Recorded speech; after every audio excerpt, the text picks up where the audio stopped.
Friends तो finally आसी जाइए खुशी खबर कि सुभद्रा योजनार तृतीय किस्ती टंका मिलवाक जाऊँगी। तो ये क्यों मानक मिल तो भिडियो ही जनइबी। सो वीडियो को बिना स्किप करी समस्त शेष पर्यटन देखा सहित वीडियो गोटे लाइक करूँ। जदि चैनल को नुआ कर चैनल को सब्सक्राइब करने और पाखर थे बेल आइकन रे क्लिक करने आगे कि लाटेस्ट अपडेट पाइबापी। तो देखो कहुई कि राखी पूर्णिम मिल सुभद्रा टंका।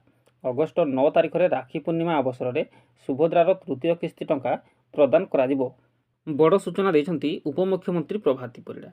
तेबे जो हिताधिकारी भावे प्रथम दुईटी किस्ती टंका पाई नाहांती सेमानकु मध्य टंका प्रदान पाई प्रक्रिया आरंभ होब।